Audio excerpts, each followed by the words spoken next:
Friends, हम history का first lesson कर रहे थे समय की शुरुआत से, यानी कि फ्रॉम द बिगनिंग से हम कर रहे थे। तो हम इसका आगे से क्वेश्चन है, होमो इरेक्टस मानव के बारे में आप क्या जानते हैं। जो होमो इरेक्टस था ये आदि मानव का ये एक रूप था, जो हमारे आदि मानव जो स्टार्टिंग में मानव था उससे मिलता जुलता रूप था। इसमें क्या होता था, मनुष्य था वो सीधा खड़ा हो सकता था, अपने पैरों के बल चल सकता था, और इसके जो जीवाश्म है वो अफ्रीका तथा एशिया दोनों महाद्वीपों में पाए गए हैं। परंतु एशिया में पाए जाने वाले जीवाश्म थे वो अफ्रीका में पाए जाने वाले जीवाश्म के बाद के काल के हैं, यानी कि वहाँ सभ्यता बाद में आई थी। इसलिए कहा जाता है कि मानव जाति है वो अफ्रीका से एशिया में आए थे। पहले अफ्रीका में थे, बाद में विकसित रूप इसका एशिया मिला था, यानी अफ्रीका से वो एशिया चले गए। आगे हिमयुग कब आया और इससे मानव विकास की प्रक्रिया में कैसे और क्या परिवर्तन आया। जो हिमयुग आया था आज से लगभग 25 लाख वर्ष पहले आया था। पृथ्वी के बड़े बड़े भाग थे वो पहले बर्फ़ से ढक गए, जिसके कारण जलवायु तथा वनस्पति में बड़े बड़े परिवर्तन देखने मिले।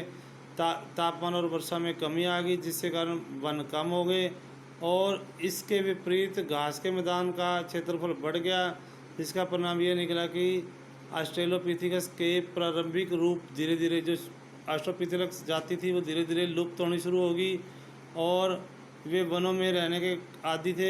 अब उनके स्थान पर उनकी ऐसी प्रजातियां प्रकट हुई जो सूखी वनस्पति या शुष्क परिस्थितियों में आराम से रह सकती थी, और इन प्रजातियों में जीन्स थे वो होमो के सबसे पुराने प्रतिनिधि शामिल है।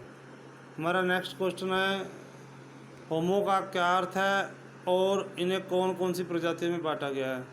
होमो शब्द है वो लातीनी भाषा का एक शब्द है जिसका मतलब होता है आदमी, और वैज्ञानिकों ने होमो को यह प्रजातियों में बांटा है, और इन प्रजातियों को उनकी विशेषताओं के अनुसार ही बांटा गया है। पहले है होमो हैबिलस, ये औजार बनाने वाले होते थे। फिर है होमो इरेक्टस, ये सीधे खड़े होकर दोनों पैरों पर चलकर आगे बढ़ते थे। और तीसरा है होमो सैपियंस, ये है चिंतनशील मनुष्य आज का। जो होमो सैपियंस के जीवाश्म थे वो इथियोपिया में ओमो नामक जगह पर मिले और तंजानिया में ओल्डुबुई गोई नामक जगह से प्राप्त हुए हैं। होमो इरेक्टस के जो प्राचीनतम जीवाश्म है वो अफ्रीका और एशिया के महाद्वीप में पाए गए हैं। फिर है ऑस्ट्रेलोपिथेकस तथा होमो के बीच में क्या शारीरिक अंतर है, इनकी यानी कि शारीरिक रचना में क्या फ़र्क था और ये क्या दर्शाते हैं। तो एक तो सबसे पहले ऑस्ट्रेलोपिथेकस था, इसकी तुलना में होमो सैपियंस के मस्तिष्क का आकार बड़ा था। होमो के जबड़े कम और बाहर निकले हुए थे, इनके दांत अपेक्षाकृत छोटे थे, और जो होमो का मस्तिष्क का आकार था वो सबसे अधिक वृद्धिपंत वाला था और बहुत ही स्मृति को दर्शाता था।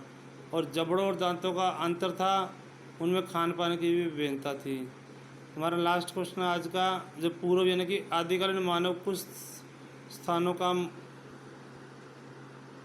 को सोच समझकर शिकार के लिए चुनता था, क्यों, उदाहरण देना है। पूर्व मानव था कुछ स्थानों को सोच समझकर चुनाव के लिए शिकार के लिए चुनता था, क्योंकि ऐसा एक स्थान चक गणराज्य में दोलसी है, और दोलसी विश्व था जो कि एक नदी के पास था। और मानव ऐसे स्थल इसलिए चुनता था क्योंकि वह जानवरों की आवाजाही के बारे में जानता था, उसको पता कि जानवर कहाँ पे आ सकते हैं कहाँ पे नहीं आ सकते। वे जल्दी से बड़ी संख्या में जानवरों को मारने के तरीक़ों से भी परिचित था कि थोड़े से समय में जानवर ज़्यादा कैसे मार जाते हैं।